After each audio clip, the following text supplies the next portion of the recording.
ರೂಪಾ ಅವರೇ, ಹೇಳಿ ಮ್ಯಾಮ್. ರಾಜಕೀಯ ಕ್ಷೇತ್ರದ ಬಗ್ಗೆ ನಮ್ಗೆ ಒಂದಿಷ್ಟು ಹೇಳ್ತೀರಾ? ಹೇಗೆ, ಯಾಕಂದ್ರೆ ನೀವು ಆಲ್ರೆಡಿ ಸೋಷಿಯಲ್ ವರ್ಕ್, ಸಾಮಾಜಿಕವಾಗಿ ಅಂದ್ರೆ ಬಹಳ ಕಳಕಳಿ ಇದೆ ನಿಮಗೆ, ಸಮಾಜ ಸೇವೆಯಲ್ಲಿ ತೊಡಗಿಸ್ಕೊಂಡಿದ್ದೀರಾ. ನಿಮ್ಮಿಂದ ಏನು ಎಕ್ಸ್ಪೆಕ್ಟೇಷನ್ ಮಾಡ್ಬೋದು? ಹೇಗೆ, ಏನು ರಾಜಕೀಯ ರಂಗಕ್ಕೆ ಏನಾದ್ರು ಅಲ್ಲಿ ಯಾವ ರೀತಿ ವರ್ಕ್ ಮಾಡ್ತಾ ಇದ್ದೀರಾ, ಏನ್ ಮಾಡ್ತಿದ್ದೀರಾ ಅನ್ನೋದ್ರ ಬಗ್ಗೆ ಹೇಳಿ. ಅಂದರೆ ರಾಜಕೀಯ ರಂಗ ಅನ್ನೋದು ಅತಿ ದೊಡ್ಡ ಸಮುದ್ರ. ಇವಾಗ ನಾನು ಹೆಂಗೆ ಈ ವಿದ್ಯೆಗಳ ಬಗ್ಗೆ ಎಲ್ಲ ಹೇಳಿದ್ನೋ ಹಾಗೆ. ಆದರೆ ಅಲ್ಲಿ ಹೋಗಬಾರ್ದು ಅಂತೇನಿಲ್ಲ. ಮಹಿಳೆಯರು ತುಂಬ ಜನ ಮಹಿಳೆಯರು ಹೆದರ್ಕೊಂಡ್ಬಿಡ್ತಾರೆ, ನಾನು ಯಾಕೆ ಹೋಗಬೇಕು, ನನಗೆ ಆಗೋದಿಲ್ಲ, ಆಮೇಲೆ ಟೈಮ್ ಕೊಡೋಕ್ಕಾಗಲ್ಲ, ನಾನು ಹಿಂಗೆ ಮಾಡೋಕ್ಕಾಗಲ್ಲ ಅಂತ ಒಂದು ಚೌಕಟ್ಟು ಹಾಕ್ಕೊಂಡು ಅವ್ರದ್ದೇ ಸಂಸಾರದಲ್ಲಿರ್ತಾರೆ. ಎಲ್ಲರೂ ಹಾಗೆ ಇದ್ಬಿಟ್ರೆ ಯಾರು ಹೊರಗಡೆ ಬಂದು ಕೆಲಸ ಮಾಡ್ತಾರೆ ಅಂತ ಅನ್ನೋದು ನನ್ನ ಪ್ರಶ್ನೆ. ಯಾವಾಗ್ಲೂ ನಾನು ಹೆಣ್ಮಕ್ಳಿಗೆ ಸಪೋರ್ಟ್ ಮಾಡಿ ಮಾಡಿ ಮಾಡಿ ಎಳ್ಕೊಂಬರ್ತೀನಿ, ಬನ್ನಿ ಬನ್ನಿ ಬನ್ನಿ ಕೆಲಸ ಮಾಡಬೇಕು ಅಂತ.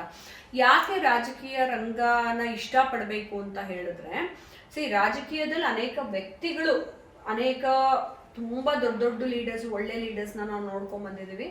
ಅದರಲ್ಲಿ ಒಂದಷ್ಟು ಕೆಲವು ಕೆಟ್ಟ ಲೀಡರ್ಸ್ನು ನೋಡ್ಕೊಂಡ್ ಬಂದಿದ್ದೀವಿ. ಅದಕ್ಕೆ ಹೆದರ್ಕೊಂಡ್ಬಿಡ್ತಾರೆ ಮನೆಗಳಲ್ಲಿ, ರಾಜಕೀಯಕ್ಕೆ ಯಾಕೆ ಹೋಗ್ಬೇಕು, ನಿನ್ಗೆ ಯಾಕೆ ಬೇಕು ಅಂತ. ಬಟ್ ಏನಾಗುತ್ತೆ, ಕಲಿಯುಗದಲ್ಲಿ ಯಾವ್ಯಾವ ಪರಿಸ್ಥಿತಿ ಇದೆಯೋ ಸಮಾಜದಲ್ಲಿ ನಾವು ಅಕ್ಸೆಪ್ಟ್ ಮಾಡ್ಕೊಳ್ತಾ ಅದ್ರೊಳಗೆ ಹೋಗ್ಬೇಕು. ಈಗ ಸಾಫ್ಟ್ವೇರ್ ಕಂಪ್ನಿಗಳು 50 ವರ್ಷದಿಂದ ಇರಲಿಲ್ಲ, ಇವಾಗ ಬಂತು, ಎಲ್ಲರೂ ಹೋಗ್ತಿದಾರಲ್ವಾ. ಸೊ ಯಾವ್ಯಾವ ಪರಿಸ್ಥಿತಿಗಳು ನಮ್ಮ ಎದುರಿಗೆ ಬರುತ್ತೋ ಅದನ್ನೆಲ್ಲ ಮಾಡ್ತಾನೆ ಹೋಗ್ಬೇಕಾಗುತ್ತೆ. ಸೊ ನಾನು ಸೋಷಿಯಲ್ ಆಕ್ಟಿವಿಟೀಸಲ್ಲಿ ಚಿಕ್ಕ ವಯಸ್ಸಿಂದಾನೇ, ನನ್ನ ಸ್ಕೂಲ್ ಡೇಸ್, ಕಾಲೇಜ್ ಡೇಸಿಂದಾನೇ ಇದ್ದಿದ್ದರಿಂದ ನನ್ನದೇ 3 ಟ್ರಸ್ಟ್ಗಳು ರನ್ ಮಾಡ್ತೀನಿ. ನಮ್ಮ ಮನೆ, ವಿಶ್ವ ಹಿಂದೂ ಮಹಿಳಾ ಪ್ರತಿಷ್ಠಾನ, ಬ್ರಹ್ಮಜ್ಞಾನ ಪೀಠಂ ಎಲ್ಲ, HIV ಮಕ್ಕಳದೆಲ್ಲ ಅವಾಗಿಂದ ಮಾಡ್ಕೊಂಡು ಬರ್ತಿರೋದ್ರಿಂದ ನನಗೆ ಹೋಗ್ತಾ ಹೋಗ್ತಾ ಹೋಗ್ತಾ ಈ ರೀತಿಯಾದ ಅಂದರೆ ಕ್ಷೇತ್ರಗಳಿಗೆ ಹೋದಾಗ ಇನ್ನೂ ಹೆಚ್ಚು ಕೆಲಸ ಮಾಡ್ಬೋದು ಅಂತ. ಈಗ ಒಬ್ಬ ಸಾಮಾನ್ಯ ರೂಪಾಯಿಯರಾಗಿ ನಾನೊಂದು 1000 ಜನಕ್ಕೆ ಸಪೋರ್ಟ್ ಮಾಡಬಹುದು. ಬಟ್ ಒಂದು ಪೊಸಿಷನ್ಗೆ ಅಂತ ಹೋದಾಗ ಅದು ಎಜುಕೇಟೆಡ್ ಆಗಿ, ಅದು ಸತ್ಯ ಧರ್ಮದ ಪರಿಪಾಲನೆಯನ್ನು ಮಾಡಿಕೊಂಡು ಎಲ್ರಿಗೂ ಹೆಲ್ಪ್ ಮಾಡಬೇಕು ಅನ್ನೋದೇ ಮನಸ್ಥಿತಿಯನ್ನು ಇಟ್ಕೊಂಡಿದ್ದಾಗ ಅಟ್ಲೀಸ್ಟ್ ವಾಯ್ಸ್ ರೈಸ್ ಮಾಡೋಕ್ಕಾದರೂ ಕೆಲವು ಲೀಡರ್ಸು ಇರಬೇಕು. ನನಗೆ ಯಾಕೆ ಬೇಕು ಅನ್ನೋದಕ್ಕಲ್ಲ, ವಾಯ್ಸ್ ರೈಸ್ ಮಾಡಿ ನನ್ನ ದೇಶದ, ನನ್ನ ಪ್ರಜೆಗಳ ಹಕ್ಕು ಇದು, ಅದನ್ನೆಲ್ಲ ಅವ್ರು ಕೊಡಿ ಅನ್ನೋದಕ್ಕಾದ್ರೂ 1% ಬದಲಾವಣೆ, 0.1% ಬದಲಾವಣೆಗಾದ್ರೂ ನಾವುಗಳೆಲ್ಲ ಹೋಗಬೇಕು ಅನ್ನೋ ಕಾರಣದಿಂದನೇ ನಾನು ಅದಕ್ಕೆ ಹೋಗಿದ್ದು. ನಾನು RSS ಸಂಸ್ಕಾರ ಭಾರತಿಯಲ್ಲಿ ರಾಜ್ಯ ಉಪಾಧ್ಯಕ್ಷೆಯಾಗಿದ್ದೆ. ಇವಾಗ BJPಯಲ್ಲಿ ಕಲೆ ಮತ್ತು ಸಾಂಸ್ಕೃತಿಕ ಪ್ರಕೋಷ್ಠದ ಸಂಚಾಲಕಿಯಾಗಿ ಕೆಲಸ ಮಾಡ್ತಾ ಇದ್ದೀನಿ.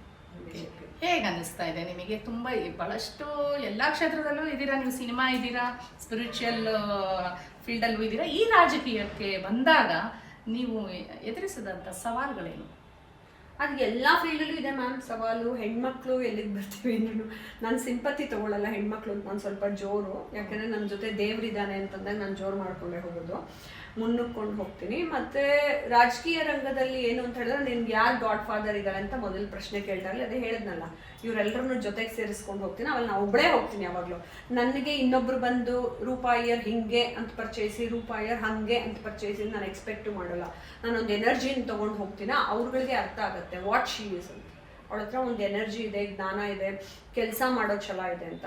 ಆಮೇಲೆ ಲಕ್ಕೀಲಿ ನಮಗೆಲ್ಲ ಇವಾಗ ನಮ್ಮ ಹಿರಿಯ ನಾಯಕರು, ದೊಡ್ಡ ನಾಯಕರಾದಂತಹ ಮೋದಿಜಿಯವರು ಬಂದಿರೋದ್ರಿಂದ ಮಹಿಳೆಯರಿಗೆ ಮತ್ತು ಸ್ತ್ರೀ ಶಕ್ತಿಗೆ ತುಂಬಾ ಸಪೋರ್ಟ್ ಮಾಡಬೇಕು ಅನ್ನೋದು ಒಳ್ಳೆ ಗುಣನ ಇಟ್ಕೊಂಡು ಎಲ್ರಿಗೂ ಅವಕಾಶಗಳನ್ನ ಕಲ್ಪಿಸ್ಕೊಡ್ತಿದ್ದಾರೆ. ಎಸ್ಪೆಷಲಿ ಯಂಗರ್ ಜನ್ರೇಷನ್ ಎಲ್ಲರೂ ಮುಂದಕ್ಕೆ ಬರಬೇಕು ಅಂತ ಅನ್ನೋದಕ್ಕೆ ಅವರು ಒಂದು ಪ್ಲ್ಯಾಟ್ಫಾರ್ಮ್ನ ಹಾಕಿ ಕೊಟ್ಟು ನಮ್ಮನ್ನು ಮುಂದಕ್ಕೆ ತಳ್ತಾ ಇದ್ದಾರೆ, ಪುಷ್ ಮಾಡಿ ಕೆಲಸ ಮಾಡಿ ಅಂತ. ನಾನು ಸಾಮಾಜಿಕವಾಗಿ ಮೊದಲಿಂದ ಕೆಲಸ ಮಾಡ್ಕೊಂಬಂದ್ರಿಂದ ಅಮ್ಮ ವರ್ಕೋಹಾಲಿಕ್ಕು. ನನಗೆ ರಾಜಕೀಯದಲ್ಲಿ ಬೇಜಾರಾಗುತ್ತೆ, ಕೆಲಸ ಮಾಡಬೇಕು, ಲೇಟ್ ಆಗುತ್ತೆ, ಇನ್ನೊಬ್ರಿಗೆ ರಿಪೋರ್ಟ್ ಮಾಡಬೇಕು, ಅದೆಲ್ಲ ಏನಿಲ್ಲ. ನಮ್ಮ ಲೀಡರ್ಸ್ಗೆ ನಾವು ಗುರು ಸಮಾನರು ಅಂತಲೇ ಗೌರವ ಕೊಟ್ಬಿಟ್ಟು ನಾವು ಮಾಡ್ತೀನಿ. ಈಗ ನಮ್ಮ ರಾಜ್ಯಾಧ್ಯಕ್ಷರು ವಿಜೇಂದ್ರ ಸರ್ ಅಷ್ಟೇ, ಅವರು ನಿಜವಾಗ್ಲೂ ಒಬ್ಬ ಒಳ್ಳೆ ಲೀಡರ್ ಆಗಿ ನಮ್ಗೆಲ್ರಿಗೂ ಗೈಡ್ ಮಾಡ್ತಾರೆ.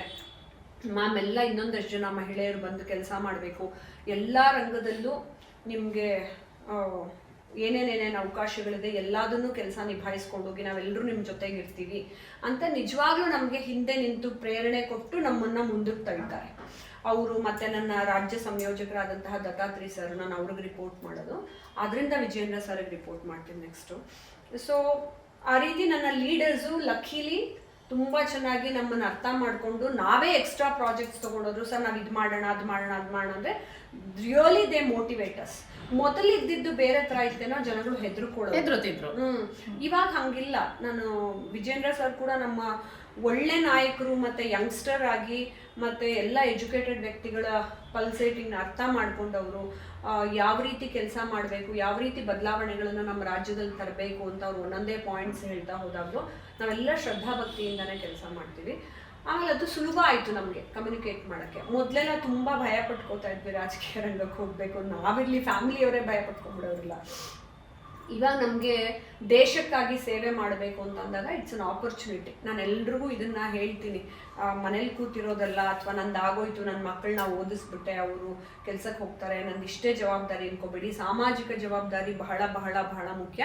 ಯಾಕೆಂದರೆ ಆಗಿನ ಕಾಲದಲ್ಲಿ ನೇತಾಜಿ ಅವರು ಒಂದು ಮಹಿಳಾ ಆರ್ಮಿಯನ್ನು ಕಟ್ಟಿ ಅಷ್ಟೆಲ್ಲ ಕಷ್ಟಪಟ್ಟು ಎಲ್ಲ ಐಎನ್ಎನ ಕಟ್ಟಿ ಎಲ್ರಿಗಾಗಿ ಕಷ್ಟಪಟ್ಟು ಸ್ವಾತಂತ್ರ್ಯವನ್ನು ತಂದುಕೊಟ್ರು. ಎಲ್ಲ ಲೀಡರ್ಸು, ನಾಟ್ ಜಸ್ಟ್ ನೇತಾಜಿ, ಎಲ್ಲ ತಂದುಕೊಟ್ಟು ಬಿಟ್ಟು ಹೋದ್ರು. ನಾವೆಲ್ಲ ಇವತ್ತು ಒಳ್ಳೆ ಸಮಾಜದಲ್ಲಿ ವಾಸಿಸ್ತಾ ಇದ್ದೀವಿ. ನಾಳೆ ನೆಕ್ಸ್ಟ್ ಜನ್ರೇಷನ್ ನಿಮ್ಮ ಮಕ್ಕಳು ಉತ್ತಮ ಸಮಾಜದಲ್ಲಿ ಜೀವನವನ್ನು ನಡೆಸಬೇಕು ಅಂತಂದ್ರೆ ನೀವು ಈಗ ಒಳ್ಳೆ ಸಮಾಜವನ್ನು ಕಟ್ಟಿಕೊಟ್ಟು ಹೋಗಬೇಕು.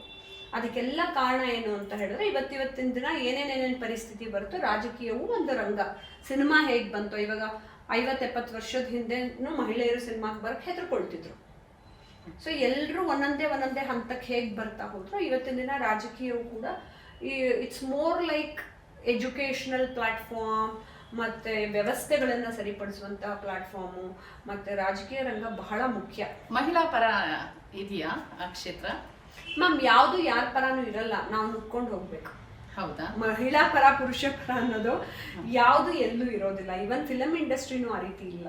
ಸೊ ನಾವೆಲ್ಲ ಕಡೆ ಧೈರ್ಯ ಮಾಡಿ ನುಗ್ಕೊಂಡು ಹೋಗಬೇಕು. ನಾವು ಆ ಬದಲಾವಣೆಗಳನ್ನು ತಂದುಕೋಬೇಕು. ನಮ್ಗೇನು ಬೇಕೋ ಆ ಬದಲಾವಣೆ ನಮ್ಮಿಂದಲೇ ಶುರುವಾಗಬೇಕು ಅಂತ ಎಲ್ಲ ಫಿಲಾಸಫರ್ಸು ಹೇಳೋದು. ನೀನೇನು ಬದಲಾವಣೆಯನ್ನು ಕಾಣಬೇಕು ಅಂತ ಇಚ್ಛಿಸ್ತೀಯೋ ಆ ಬದಲಾವಣೆ ನಿನ್ನಿಂದಲೇ ಶುರುವಾಗಲಿ ಅಂತಾರೆ. ಸೊ ಅದು ನಮ್ಮಿಂದಲೇ ಶುರು ಮಾಡ್ಕೊಂಡು ನಾವು ಮುಂದಕ್ಕೆ ಹೋಗಿ ಪ್ರೆಸೆಂಟ್ ಮಾಡಬೇಕು. ಸೊ ಆ ಪ್ರಕಾರ ಆದರ್ಶ ಮಹಿಳೆ ಯಾರು? ನಿಮಗೆ ಸ್ಫೂರ್ತಿ ನೀಡಿದಂಥ ಮಹಿಳೆ ಯಾರು? ನನಗದು ದೇವರಿಂದನೇ ಬರ್ತಾಳೆ. ಅವಳು ಚಾಮುಂಡೇಶ್ವರಿ, ನನ್ನ ನಾಡದೇವತೆ. ಅವಳೇ ನನಗೆ ಆದರ್ಶ ಮಹಿಳೆ. ಅದ್ರ ಜೊತೆಗೆ ನನಗೆ ಮೈಸೂರು ಮಹಾರಾಜರ ಇದರಲ್ಲಿ ಲಕ್ಷ್ಮೀದೇವಿ ಅಮ್ಮಣ್ಣಿ ಇದ್ರು, Vanivilasa ಸಮಿತಾನ.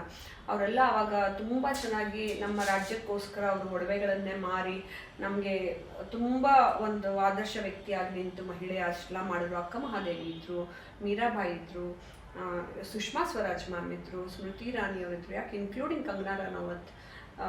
I like so many leaders. ನಮ್ಮ ಜಯಲಲಿತಾ ಮೇಡಮ್. ಅಂದರೆ ಇವರೆಲ್ಲ ರಾಜಕೀಯ ರಂಗದಲ್ಲಿ ಅಂತ. ಭಕ್ತಿ ಮಾರ್ಗದಲ್ಲೂ ಹೇಳ್ಕೊಂಡು ಹೋದ್ನಲ್ಲ, ಅದೇ ರೀತಿ ತುಂಬ ಜನ ಮಹಿಳೆಯರು, ಝಾನ್ಸಿ ರಾಣಿ ಲಕ್ಷ್ಮೀಬಾಯಿಂದ ಹಿಡಿದು ಒನಕೆ ಓಬವ್ವ, ನಮ್ಮವ್ರು ಎಲ್ಲರೂ ಇಷ್ಟ ನನಗೆ. ಆ ಥರ ಏನು ಕಿತ್ತೂರು ಚೆನ್ನಮ್ಮಾಜಿ ಎಲ್ಲರೂ ಇಷ್ಟ ಆಗ್ತಾರೆ. ಇನ್ಕ್ಲೂಡಿಂಗ್ ಟೀಚರ್ಸ್, ಮೆನಿ ಟೀಚರ್ಸು ತ್ಯಾಗ ಮಾಡಿ ಜೀವನದಲ್ಲಿ ಎಲ್ಲ ಮಕ್ಕಳಿಗೂ ಒಳ್ಳೆ ವಿದ್ಯೆನ ಕೊಡ್ತಾ ಹೋಗ್ತಿದ್ದಾರೆ. ಈಗ ರಾಜಕೀಯ ರಂಗದ ಬಗ್ಗೆ ಹೇಳಿದ್ರೆ, ಈ ರಾಜಕೀಯ ರಂಗದಲ್ಲಿ ಎಲ್ಲರೂ MLA ಮಿನಿಸ್ಟರ್ಗಳಾಗಕ್ಕೆ ಸಾಧ್ಯ ಇಲ್ಲ. ಪಾರ್ಟಿ ವರ್ಕರ್ಸ್ ಆಗ್ಬೋದು ಅಥವಾ ಸಾಮಾನ್ಯ ಒಬ್ಬರು ಕಾರ್ಯಕರ್ತೆ ಆಗ್ಬೋದು. ಅವರುಗಳು ಎದುರಿಸುವಂಥ ಸವಾಲುಗಳೇನಾದ್ರೂ ಇನ್ನೂ ಇದೆಯಾ ಫೀಲ್ಡ್ ಅಲ್ಲಿ? ಅಂದ್ರೆ ಯಾವ ಕೈಂಡ್ ಆಫ್ ಎಲ್ಲ ಮ್ಯಾಮ್ ಕೆಲಸ ಕೊಟ್ಮೇಲೆ ಕೆಲಸ ಮಾಡ್ಲೇಬೇಕು. ಅದ್ರಲ್ಲಿ ಅವ್ರಿಗೆ ಡೆಡಿಕೇಶನ್ ಅಂತ ಎಕ್ಸ್ಪೆಕ್ಟೇಷನ್ ಇಟ್ಕೊಂಡು ಕೆಲಸ ಮಾಡಬಾರ್ದು ಅಂತೀರಾ?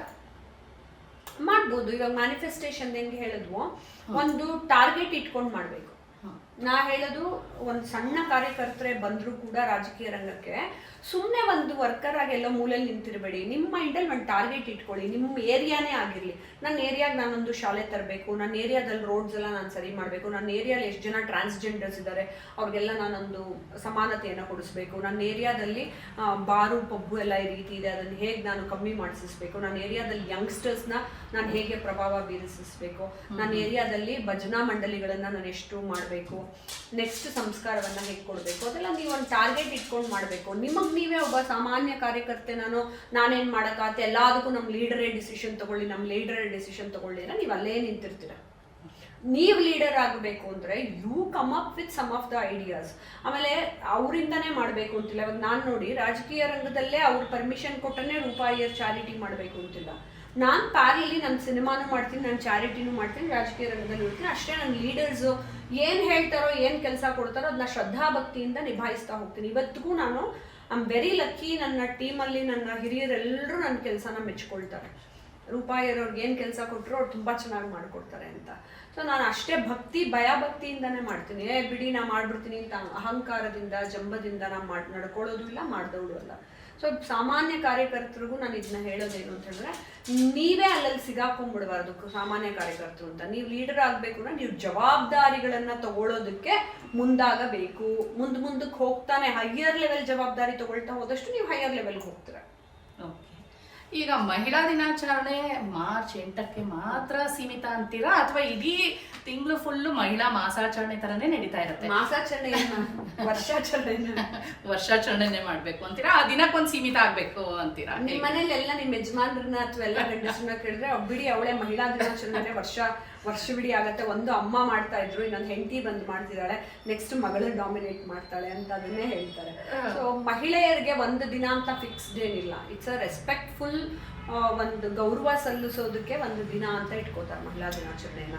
ಐ ಆಲ್ವೇಸ್ ಫೀಲ್ ಮಹಿಳೆ ಒಂದು ಯುನೀಕ್ ಸ್ಪೆಷಲ್ ಪರ್ಸನಾಲಿಟಿ. ಹೇಗೆ ಪ್ರಕೃತಿ ಮತ್ತು ಪುರುಷ ಒಂದಾಗಿ ಜಗತ್ತಿಗೆ ಬಂದಿದ್ದಾರೋ ಅವಳು ಶಕ್ತಿ ಸ್ವರೂಪಿಣಿ. ಶಕ್ತಿ ಇಲ್ಲದೆ ನಿಮಗೆ ಪ್ರಕೃತಿ ಕೂಡ ತನ್ನ ಚಲನವಲನಗಳನ್ನು ತನ್ನ ಕೆಲಸ ಮಾಡ್ಕೊಳಕ್ಕೆ ಸಾಧ್ಯ ಇಲ್ಲ. But she should feel that I am unique and I am special ಅಂತ. ಯಾರೋ ಸಮಾನತೆ ಕೊಡಲಿ, ಯಾರೋ ಇನ್ನೊಂದೇನೋ ನನಗೆ ಟ್ಯಾಗ್ ಲೈನ್ ಕೊಡಲಿ, ಯಾರೋ ನನ್ನನ್ನು ತೊಗೊಂಬಂದು ಇಲ್ಲಿ ಕೂಡಿಸ್ಲಿ, ನಮ್ಮಪ್ಪ ಸಪೋರ್ಟ್ ಮಾಡಲಿಲ್ಲ, ನನ್ನ ಗಂಡ ಸಪೋರ್ಟ್ ಮಾಡಲಿಲ್ಲ, ಸಮಾಜ ಸಪೋರ್ಟ್ ಮಾಡಲಿಲ್ಲ ಅಂತ ರೀಸನ್ ಕೊಡೋಳು ನಿಜವಾದ ಲೀಡರೇ ಅಲ್ಲ.